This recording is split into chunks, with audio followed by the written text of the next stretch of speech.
I only thought of this because we got that pillow. But last night, I dreamt that I was in a war. It was super vivid.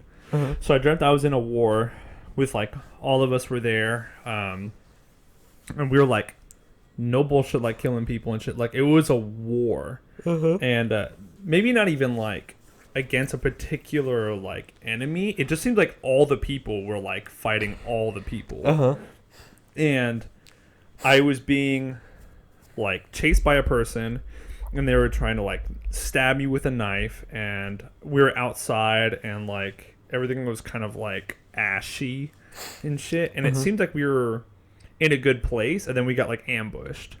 Like we were like having some kind of like dinner party thing to try to like get the morale back, and like people just started attacking. What the fuck? And at the end, I like got like this guy tried to kill me with a knife and shit, and then this guy started like cutting my skin, all like like fucking deli style. Oh, with a like knife. flaying this shit? Yeah, terrible. I mean, I won in the end. Like I think I ended up killing him with like a razor blade, something really simple, and I was like, let's do this. Like, and it was really nerve wracking. Ugh. Yeah, it Gave wasn't me the heebie-jeebies. Just thinking, because it reminds me of the scene in Red Sparrow. The pretty much, movie? yeah, with Jennifer Lawrence. Red Sparrow.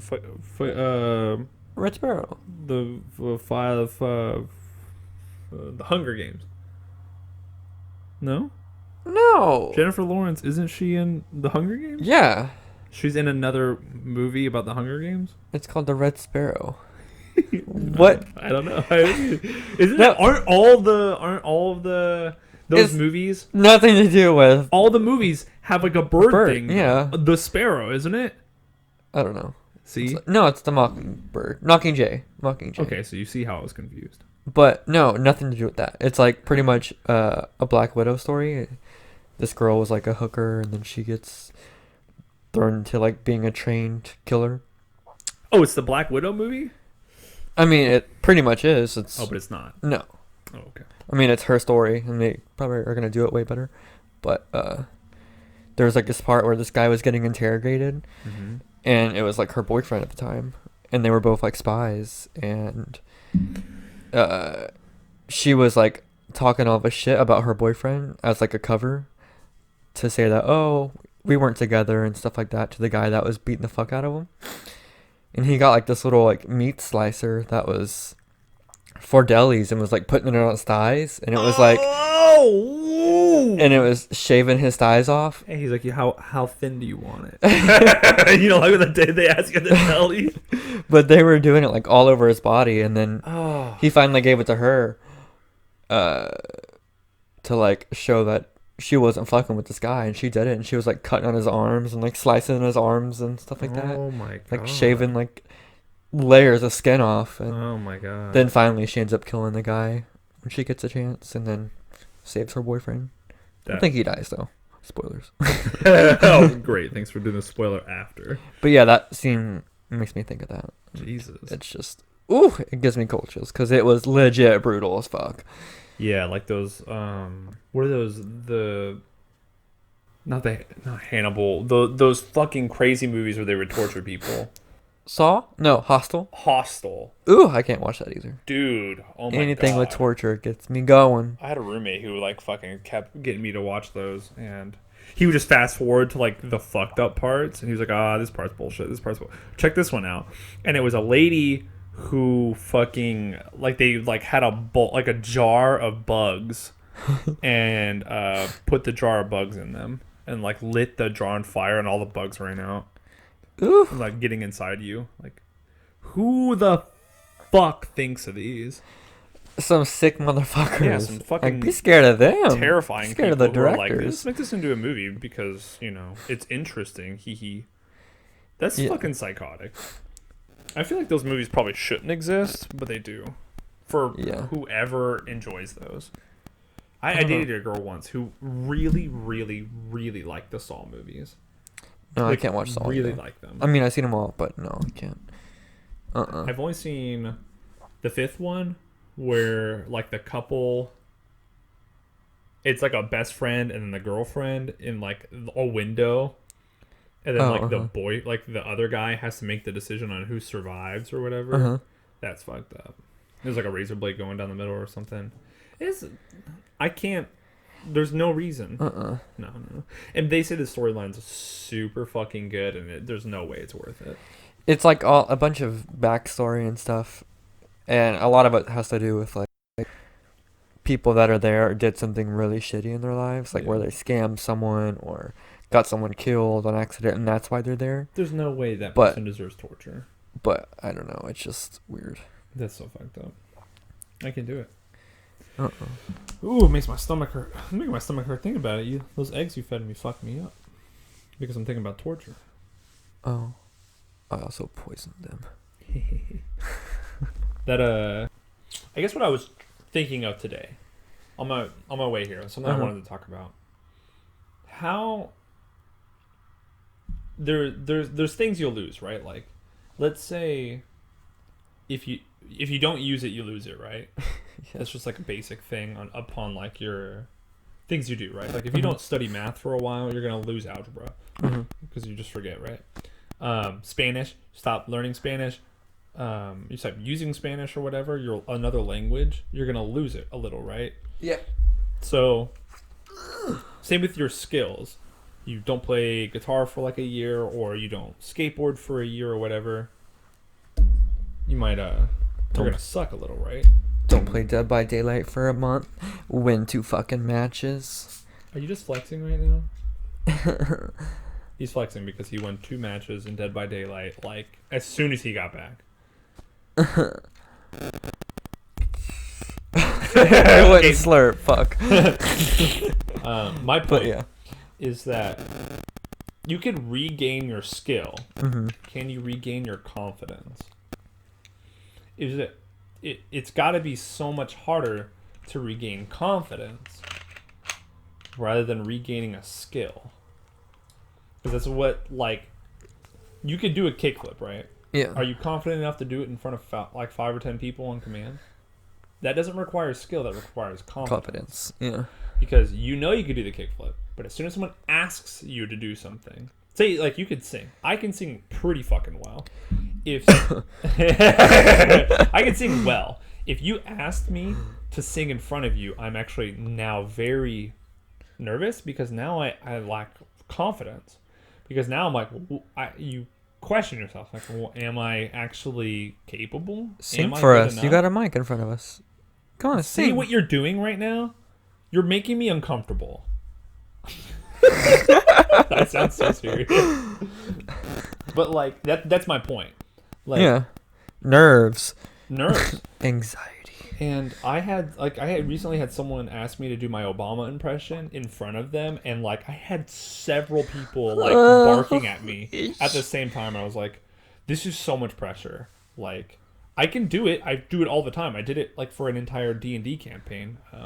But that is really, really like it's confidence. Is that like you can do something. Yeah. So if you lose it, it's tough to gain back. Gaining back your confidence has got to be like significantly more difficult to do. Yeah. And I think that's something that is like really, really, I don't know. It's like a struggle. I think I like personally would.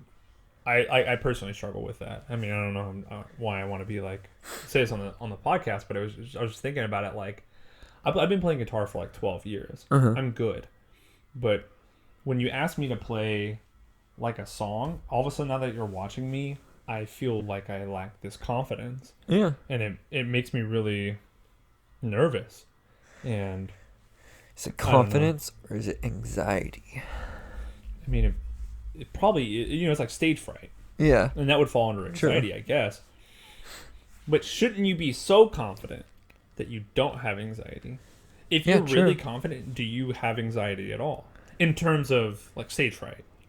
Like, if you fucking went up on stage and you're the fucking best, and you get up there and everyone's watching you, should you waver at all?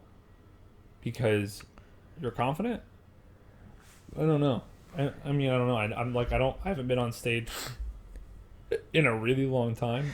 I don't know. Like, I also think it differs. Like, if you're, say, like, a band that no one really knows at, like, a show where it's, like, bands that aren't really known, then yeah. But, like, say you're a Marina and you're going out there, you know people are gonna fucking love anything you do. So I think it's... I don't know. I don't know. I don't know where I That was still sounds going with like that. But she's confident because she's been doing it a long time. Like, yeah. I'm Marina. Like, I can do this. But, like, you could go up there and fuck it up. Yeah. I've seen some bands just be like, haha, sorry, I kind of forgot the lyrics earlier. It happens, but Yeah. I don't know. That's like a... I think everybody has it, though. Like, everybody has some form of anxiety. For sure, yeah. I feel like it's weird that people pair depression and anxiety together as if it's like a combo deal. Do you Yeah. think it is? They call it like depression anxiety, like it's a one-word thing. No, And but I don't think they they're can be together. cause and effect for the other. But I Yeah, think you can have one or the other at a time. Yeah. But they definitely go hand in hand because I think for an extent amount of time they could lead to merge into Yeah, something for depending sure. on like. But no, I think you can have one or the other, or Mm-hmm. both. But yeah. Yeah, I mean, I hear people be like, I have depression anxiety, so, like, back off. It's like, yeah, you're like, all right. Okay. I think everyone kind of, yeah, you're right. Like, I think everyone has some form of anxiety. I Mm-hmm. recently, like, my wife finally put it into a way I could, like, understand it, because I don't really feel like I have anxiety, but I have intense depression. With anxiety, she was like, you ever talk to, she's like, you know how your mom talks to you? And she keeps talking to you and you're kind of in a place where you can't move and you're stuck, like sitting there having this conversation. That's anxiety. She's Yeah. like, because your body is like, get me the fuck out of here. And it's like, dude, like, and you start like shaking, you want to cut this conversation off, but she keeps going and now she's changing subject and you're like, can't You follow. can't even concentrate You're not on even- anything. You're Yeah. not even responding to her because she's keeps the flow. And she's like, oh my god. And then at work, this person was like this. And then they're yelling at me. And I had potatoes this morning and they were just like not dry. And you're like, Yeah, then it just turns Hol- to holy fuck, like, yeah, yeah, okay, because you can't concentrate and on now what you're, you're saying. like, shivering. Yeah. And you're like, I gotta get the fuck out of this. And when you get out, there's like this period of time where you're like frustrated and annoyed and like you're like shaky and you're just trying to like calm down. That's like anxiety. And I was like, 100%. that totally that's a feeling I can understand. And I've had that, like I do have that with my mom and with fucking customers who come in who are like really upset. And you just have to tell yourself like, this is going to end. This is not gonna last forever. And I think that's what gets me out of it. Because when someone's really upset at me, I'm like looking at them, trying to be respectful or whatever. But in the back of my mind, I'm like, this will not last forever. Until they argue with you for 7 hours until the store closes. And then Yeah. they're back again the It next morning. technically could go from now until the store closes, but like that isn't forever. No, No. I'm just joking. You could have a nightmare, but it will end. Like you will wake up, right? So People die in their sleep all the time. pressure that on the world. People die in their sleep, so you could die. I mean, potentially from a nightmare. So. Yeah, you can have a heart attack, but Do you think that's how people die in their sleep? They finally get caught by the killer in their dream, and they get stabbed, and they're like, "Ugh, ugh." Yeah, they have like a heart attack and die. That's fucking terrifying. Ew. Why Yeah. did we get on this topic? You just fucking scared half of America. You fucking monster. Yeah, like what if you have a nightmare and like people have heart attacks in their sleep because they're having a nightmare? I heard this shit where it was like, face the monster who is attacking you, running at you, and give them a hug. Like, embrace them. No. I don't know, man. Because I don't know there's I'm in shit a that- dream then, so it's like Yeah. I can't control my dreams. I'm I not think as soon lucid. as I'm so lucid enough in like a dream, the dream just changes. So I'm not even like being chased anymore. I'm like, oh wait, I'm dreaming. And then like, I'll open a door and I'm like completely somewhere else. So I Yeah. would have to be like, stand still. And then I don't even know what would happen.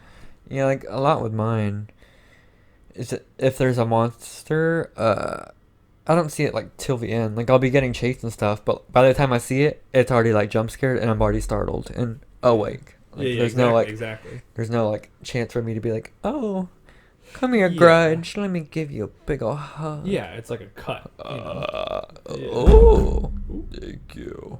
Is there like a particular dream when you were growing up? At any point, you're like 25. Like, is there a particular dream that you've had thus far that like you remember vividly? Like I remember one from like when I was a little kid, still like vividly. I've had. It just depends. I've had dreams that reoccur in the same place, but different events happen. Yeah, that happens to me a lot. Or I have dreams that are the same thing, like pretty much exactly. But the only dreams I really like remember are scary ones. Yeah, same. Like that one time I had a dream. I was in this house. It kind of looked like the house in Until Dawn, the game. Like a big lodge. Oh yeah, yeah. And it was storming and raining, and I was like hearing noises and stuff, and all my friends were gone, so I couldn't find them, just like Until Dawn. And I was walking downstairs, and the kitchen light was on, and the door was like swinging. And then when I like pushed the door open, the light was off. So I went and turned the light on, and then walked back out in the hallway, and the light went off again. So then I went and like turned the hallway light on, and like lightning struck, and the power went out. Mm-hmm. And then like I remember going back into the kitchen, and like the door was swinging again, but the light was going off and on with the door swinging. Ugh. And That's some scary movie visual. I know. And then once I swung the door open again, like the light bulb shattered, and like this lady ran at me and screamed in my ear. And that's that time that I told you, I was like, I heard someone scream in my ear, like my ear was ringing in your ear. Yeah. and that was like, well, maybe you experienced death and that whole thing. But like my ear was legit ringing when I woke up. Like it scared the fuck out of me to where I was shaking. Barely outside of reality. Yeah. It's a very thin thread, I feel like. Like there are dreams, TMI, there are dreams where I am shitting in my dreams. To be honest, I pee and shit in all my dreams. Almost all my dreams. Where I'm like, because it's a thin thread for me. Everything is reality to me. So it's like, I'm going to go take a shit or pee in this dream because I've been doing stuff for a long time, or I feel like I would have to. Then I will. Sometimes when I wake up soon after that, I check my pants. I'm like, oh. There was recently where I had like an upset stomach in the dream. I woke up like that morning and I was like, ooh, does my stomach hurt? Like I feel like I was going to have diarrhea in the dream. And then I woke up and like I was like clenching my stomach and it hurt. And then it passed like immediately, like 2 minutes after that, maybe like a minute, and I was like, oh no, I don't have like really upset stomach or anything. And then it was totally fine, everything went back to normal. But it's just like really thin thread between like realities, I feel like. So I mean, maybe like there are tons of times where you'll hear like a in your dream and then you'll like wake up and it really sounded like it was right there, but the reason is because like spatial difference, like space-time is the same to you because there is no difference. Like you blinked and it's from point A to point B. Like there's no difference. And I think that's why you kind of have that like that weird like feeling like things are like you don't know if you're awake or not, because things just move so quickly. Yeah. It's like blinking, So I've even had a dream here recently where I was laying in bed in my dream and I heard a noise and I thought it was major. Like it was in the house was my dream.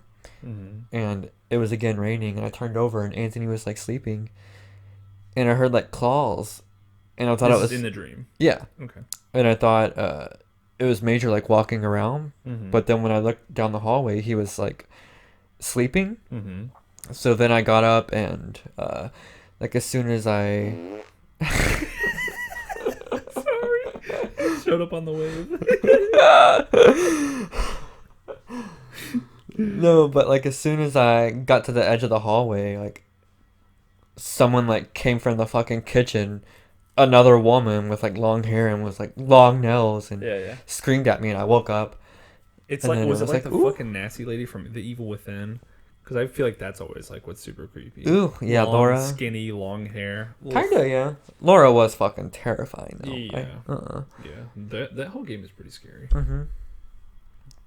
But yeah, I don't know. It's just weird. It was weird because it was like dream within a dream type thing, to where it was like, That happens a ooh, lot. did that just happen? I started doing that a lot, where I'm like in a dream, then I wake up and I'm in another dream. And I'm like, oh fuck. Have you So you don't have like any like positive dreams, so you remember like later, like that are like really like hit you real hard? I can only think of like one. Not really. It's fucked up. I really don't. I mean, like there are vague ones where I'm like maybe having sex and I can kind of recall like the area or whatever. But if it's like a dream that like hit me real hard, it's a fucking real bad dream. Yeah. Like when I was like a kid, I had this dream about all these like robots.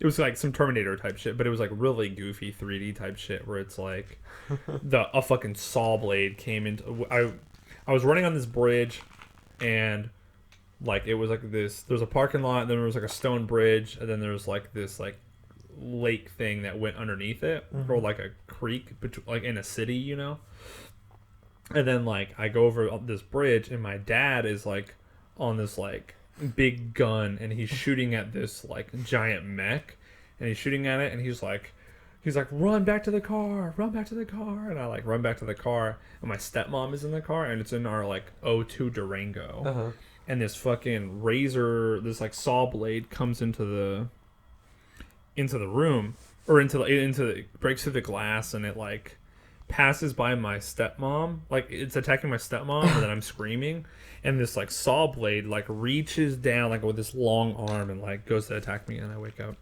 But I remember that one still really vividly because like the visuals were like really metallic, and everything was like really shiny. It was really weird.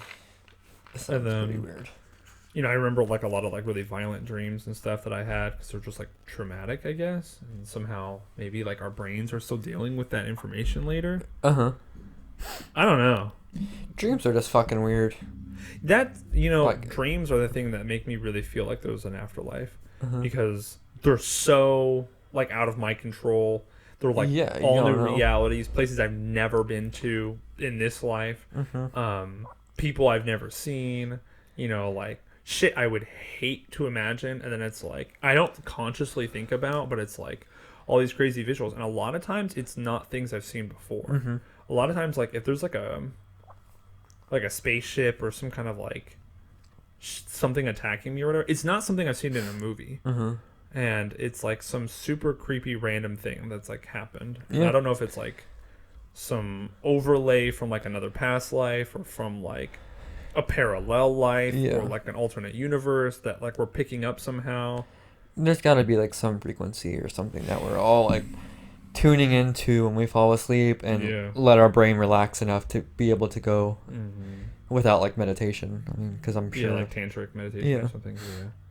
I don't know. It's weird. It's kind of fucking freaky, but it gives me hope. Yeah, I mean it's good. Give me hope because there's still good dreams.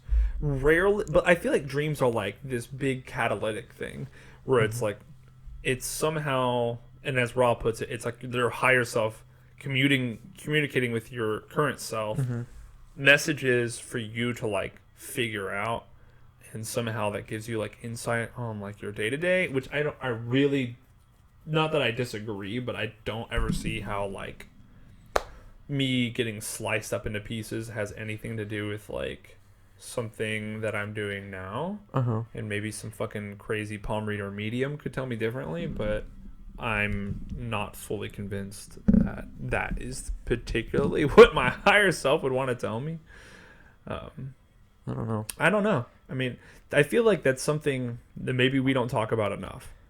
Dreams are probably super important and have a huge spiritual connection. You know what also makes me really fucking convinced that there is an external force in the universe are fucking dream catchers. Because I had this badass dream catcher like last year, and it looked so cool. From the moment I like brought it in the house, I was like, I don't know if like we should have this, but I fucking love the way it looks. And it was like, and I like put it out of my mind. And I told myself like I will not think about the dream catcher, like, and I really didn't. Like it's not that consciously like I will not, no, no, no. Yeah. I'm good about like just like plucking things out of your mind. So I like took this out of my mind. I was like, no, it's not gonna happen. I'm not gonna think about it. I'm gonna go to sleep. I'm going to like have my normal day to day. I'm gonna do meditation, blah blah blah. The same shit I do all the time. And I'm not gonna talk to anybody else about my feelings regarding the dream catcher. Every night for 4 nights straight, I had horrific, like mind-shattering nightmares, like shit that where I felt like I was sweating in my sleep, fucked up nightmares, right?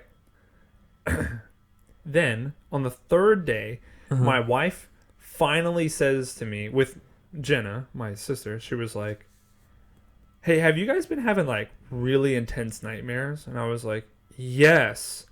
And they all explained their nightmares. And I was like, for 3 days, we had been having crazy ass nightmares.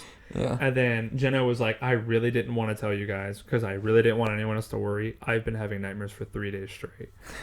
And I was like, I think it's that fucking dream catcher, bro.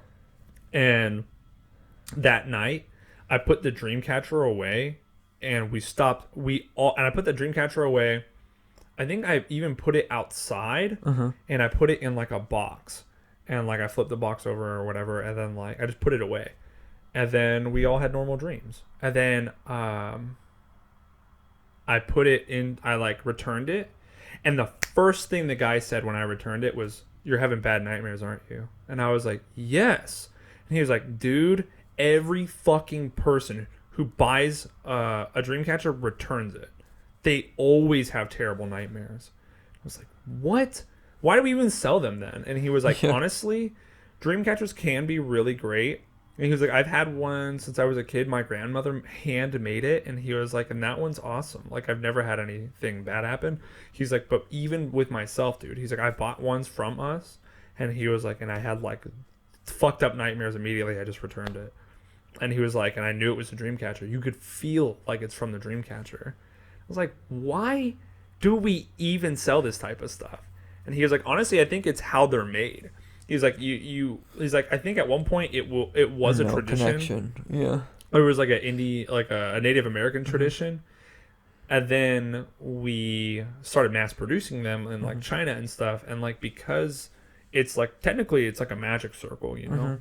Anything that's a circle and you start drawing sigils on the inside has some kind of property to it. According to like laws of magic. So you draw like, you make a dream catcher that's obviously a geometric pattern inside some circles, and like you're like dumping your feelings on there. Well, if some China kid is like being like labored into making fucking dream catchers, and then you put it in your room and the magical properties of its intention is like exhaling, yeah, you're gonna have fucked up nightmares. Yeah. And I was like, well, that's something that like I don't consciously have any control over. And I put it out of my mind before I started. And my wife had been dealing with it, and Jenna had been dealing with that. Jenna is one of the least spiritual people ever. She doesn't like believe in anything. She doesn't pray. She doesn't meditate. She doesn't do fucking yoga until recently. She started doing yoga like a couple of months ago. And this was like a year ago almost. Yeah. And like, even someone who has just like did not want to admit it to herself fucking like is like, yep, it's that fucking dream catcher. I know it is. And you know, so there's something to that for sure. There's got to be something to that. And dreams, I feel like, have got to be like that spiritual or cosmic connection to the shit that we don't understand. And I think that really kind of solidifies my like feelings on it, you know. Yeah, without a doubt. It's just kind of like it sounds goofy to other people. I mean, you tell me what you think. What solidifies your connection to the spirituality? Because you can pray all day and you don't get like literal words in return. You know, but like sometimes we talked about numerology a couple episodes ago, and you were like, I always see these numbers, and like somehow that means something to you. You know, I always see 717. Like, I'll look and I'm like, 717. Yeah. You know? So, but I don't think that connects me to spirituality. like the spiritual realm. Yeah. I think fucking dreams do. It's like the one thing that keeps you coming back to it. Uh-huh. There's something in Dragonlance in the series where Raceland is talking about how his brother made tea for him, and he was like, I know the recipe. I've made it myself. It does not taste the same. He was like, there's something about the way he makes it that makes it taste. And Raceland's like a dick, but when his brother makes it, he feels like there's like a flavor to it that he can't get. And he's like, it's love and compassion. He's like, it's this like loving feeling he's putting into it. Yeah. And he's like, I don't have that. And he's like, clearly he's like, I don't even want to admit it, but there is something extra that isn't an ingredient that he's putting into it that tastes better. Kaylee once made a whole batch of cookies when I was in high school. She said I asked her. No, I didn't ask her. She had kissed every single one before she put it in the oven. And then she gave them to me. And they were so delicious. Maybe the best snickerdoodle she's made. And then she made another batch after that. And she didn't do that. And they tasted totally different. Exact ingredients followed the same instruction. They looked the same. And she was like, they taste... she even thought they tasted different. And I was like, I don't know. I mean, I don't know if that's like us getting in our own head. Yeah. But I didn't know that until the second batch, though. I ate the second batch, and I was like, these taste different. It tastes like shit. What the fuck? And she said that she didn't kiss the second batch. She only kissed the first ones. And I didn't know that till the second batch. Weird. I mean, there's got to be something, man. Yeah, I don't know. Yeah. It's kind of unfortunate that there's a veil and that, like, we can't know. Yeah, it's above us. Beyond our realm of knowledge for now. Yeah, like comprehension. Yeah, Ross says this is not the density of understanding. It is the density of love.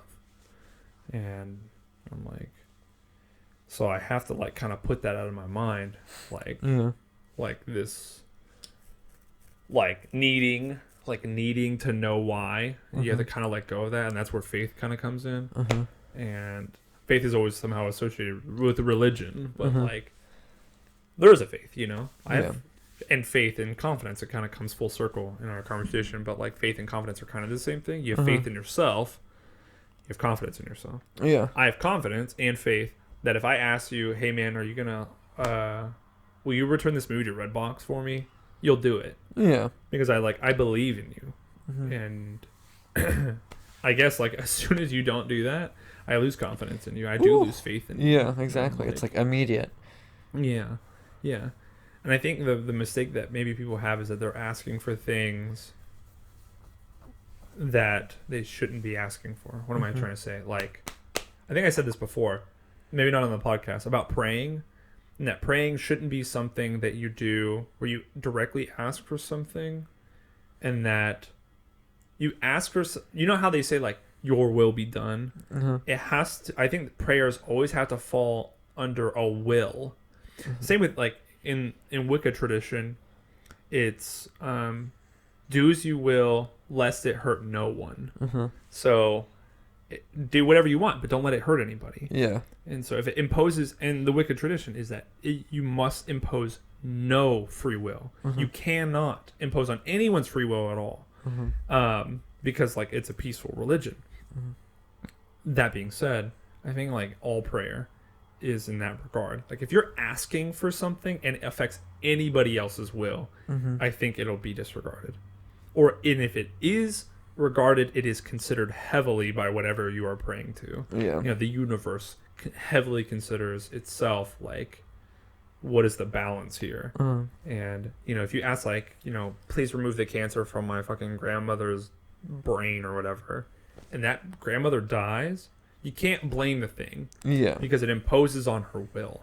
And if the catalyst is for her to die under those circumstances, and your family is supposed to learn from it, you have also removed from your entire family catalyst. And nobody learns from that situation, then I mean, maybe that's the time for your family to learn about death. And maybe your uncle is going through some heavy shit and he needs to let go of something. Your grandmother dies, his mother, and now he has to learn about dying, and it's like, and letting go. And he's like, oh, this also means I have to let go of this other shit. Mm-hmm. Thusly, he comes to the conclusion.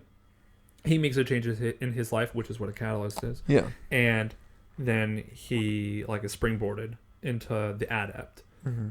What you have to consider that like the will is more important than your little prayer. Mm-hmm. Because the will, free will, is the first law.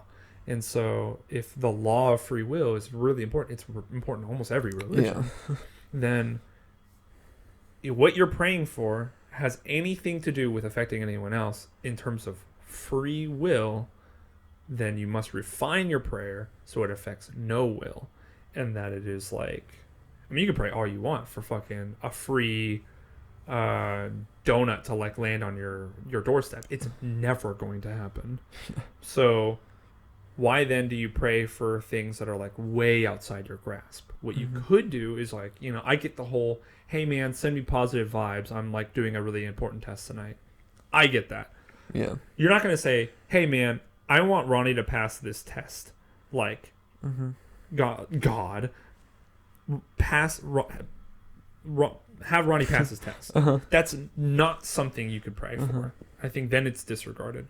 I think maybe that prayer is possibly channeled into positive energy, and it's like, okay, I'll send Ronnie positive energy to like do well on his test. And you're like, oh, I made like a 90. Like, oh, that's pretty good.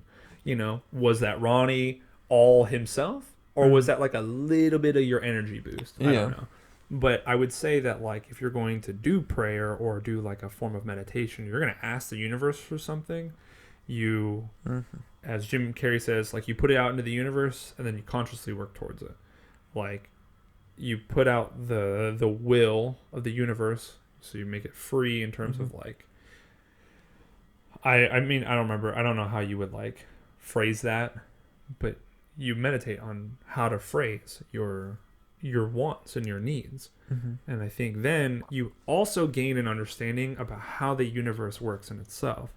And then when things don't happen the way you want them to happen, you're like more forgiving about it. And then you're like more understanding when that shit barrels around. You're like, okay, what am I supposed to learn from this? Like, you know, where's its place in my life right now? I think that's pretty important to think about. Yeah, man, I don't know. That was kind of heavy. Yeah, we went like all over the place with this one. Yeah, I don't know, man. It was a good one. I think prayer. Okay, so the last thing, I think prayer can be a stupid thing to say. I think when you're trying to like, I was joking about this before, but like when you pray about something and you're like, oh, this guy needs to pray on whether or not he's going to buy a burrito. Like, well, that does no good. Yeah. I feel like that's just like bullshit. But I think if you're going to pray, I think the best thing to pray for is like gratefulness and thankfulness. So I started recently eating chicken again, and I made it a point that I will do my absolute best to be conscious of all the times I eat chicken, and every time I eat an animal, I will pray before I eat to give thanks for like the food that I'm eating, because something had to die to like give me nutrients. The cycle like continues, right? Like I am now integrated one with the cycle. A different cycle than like my day-to-day like normities. You know, I'm going to work or playing video games or whatever.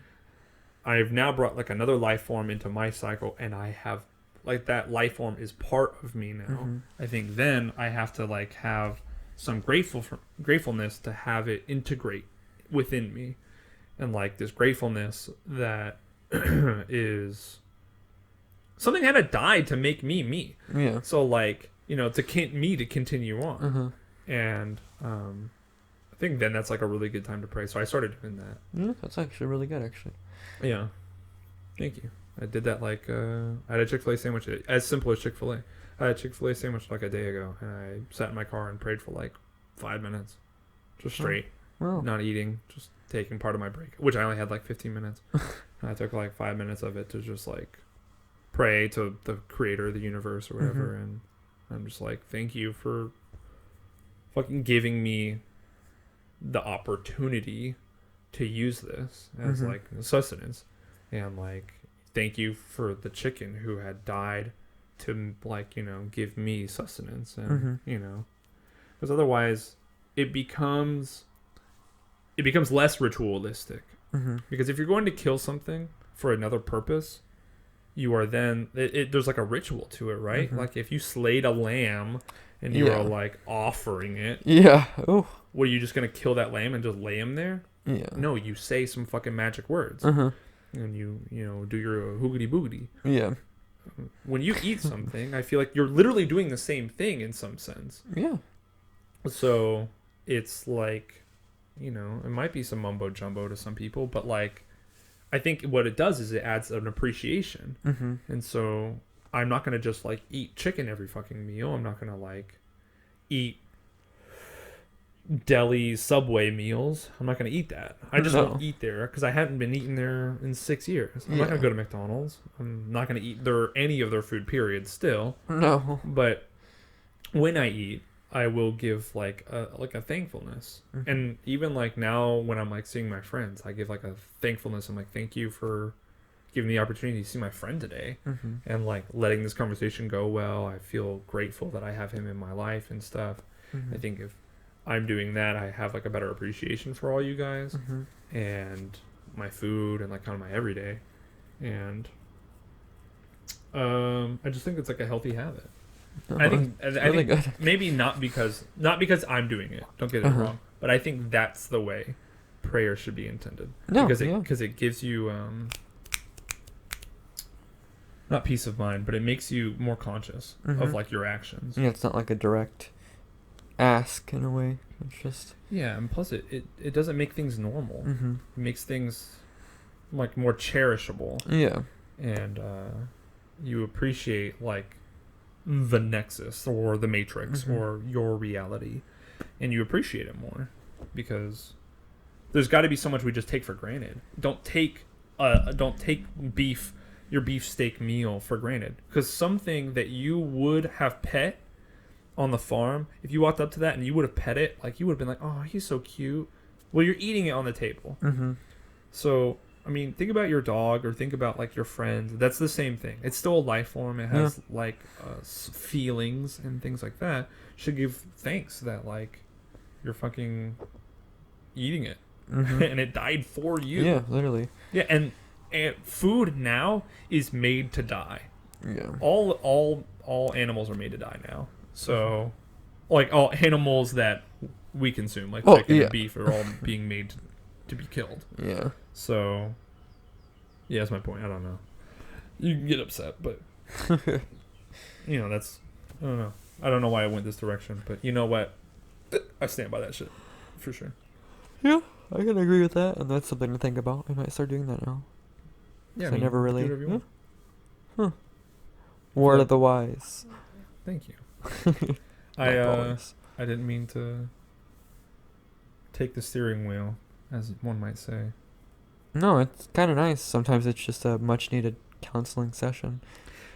Sometimes I feel like we do this, where I'll sit down and I'll talk and I'll go off, and my wife, she's heard everything I have to say probably, and she probably feels like, oh my god, here he goes, but it's nice to kind of vent out, because I'm sure. when I do this, I'm also getting insight into myself. I'm not like, sometimes I just need to think outwardly. You develop ideas sometimes better on the outside. Yeah. You're just talking to yourself, and you're like, not to yourself, you're talking to somebody else, but really you are talking to yourself too. To hear yourself, yeah. Yeah. Sometimes you'll develop an idea, and you're like the other day, dude, I was thinking like, if time is a linear, and all things are existing in perfect simultaneity, everything is happening all at once. And if that is the case, like, the world is existing outside of this room, which it is. Is it? And I would hope so. And because someone's going to listen to this podcast, like, then is that realm happening only to them? I'm Are not they? the center of the universe. I'm the center of my universe. Yeah. So, what was my point? If time is a linear, and you're going to die anyways, and let's say there is incarnation, and you move forward, is the only thing blocking you from being like heavily conscious of your reality? Is the only thing blocking you from now being at that point in time, like time space, is the only thing blocking you the veil? Is like the forgetting or like, the force that keeps us from knowing what happens afterwards? Is that force the only thing that's like keeping you from being somewhere else in space-time or time-space, both? Because time-space would be then. Yeah. Space-time would be there. Is there a force? There's got to be, like, to my understanding, is there a force that's keeping you from being there at that time?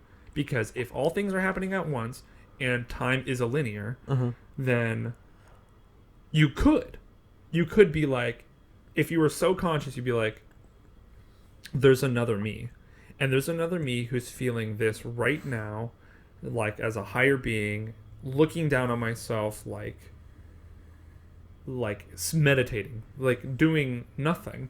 And it's this golden light being or whatever who is like experiencing some fucking spiritual shit, and then he's just like, I just open my eyes and I'm that fucking dude, right? Yeah. I mean, don't you ever look at your life and you're like, it's all gone. You're not 16 anymore, Drew. You're not in high school. You're here. Yeah. And how quick was that? That was like a blink. It's all over. I was at work fucking 9 hours ago. I'm here with you on the couch. How fucking weird is that? Time is a linear. Time is like fleeting. It's barely even there in the first place. No, I always get kind of thoughts like that. Like when I would drive to your place in Arlington, like it would just be like an hour and 30 minutes of just driving, and it's like so weird to me that it's such like a waste of time. Yeah. And I don't know. It's but just like, weird. But then you're at my house all of a sudden, right? Yeah. Did it even happen? Yeah. I mean, it happened. But there was it's gone. Like, suffering is what you make it, right? It's like climbing the mountain over and over, and you get to the top of the mountain and you're like, oh fuck, like this sucks, and then you pop back at the bottom of the mountain and you can climb the mountain again, and then you pop back at the mountain. It's like Chutes and Ladders, you know? What if Chutes and Ladders is a perfect example for suffering? You climb Chutes and Ladders, like the board. You go all the way up to the top, bottom to top. You get bottom to top, and you get to the 6th row, and you slide back down to the bottom. You're like, motherfucker, bro.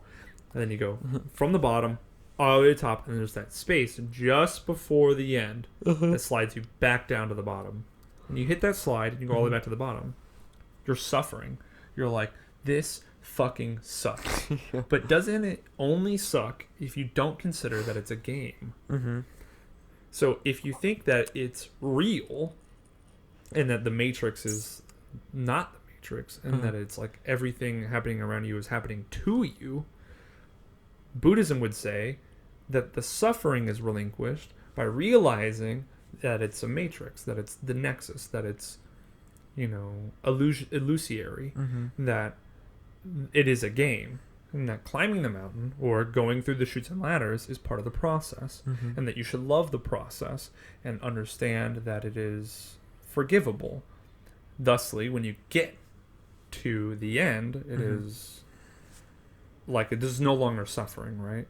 In that sense, like if you and I were goofing back and forth on like in the car, it's no longer a car ride. We're just talking like we are now. All of a sudden, you're at my house, and then we just enjoy more, right? So, I mean, they also recently confirmed that time is different for everybody. And that if you gave two people watches that worked perfectly, sent them on their way for 20 years and come back, that watches are different times, regardless of whether or not they would have like gone out. I don't know how they studied that. You'll have to look more into that. Ooh. But if we're all experiencing something different, then there's something to that, dude. There's something to that. And that's kind of my point. It's like, we are always just this fucking close. Like, we're always just this close to like being past that veil, to like getting it. And sometimes when I think shit like that, I'm like, ooh, there's like a rush where you're like, I feel like I fucking almost got it. Like there's something there. Do you ever have like a thought, and right when you put your eyes on the thought, it moves and it's gone? Mm-hmm. That happens all the time Yeah. to me. Like that physics idea where it's like if you to study an object or whatever, the object has now displaced. It's like the something of displacement or whatever it is. Oh, what is that? I know exactly what you're talking about. But that's my point. I think that happens with like veil thoughts, where it's like a thought that's like beyond the veil. There's a spiritual thought that like you kind of fucking get it. You're like, wait, and then like it fleets from you, like it's gone, like it's like a teaser, and I'm like, oh shit, he can't know that. Yeah, like you're not supposed to know it, like not yet.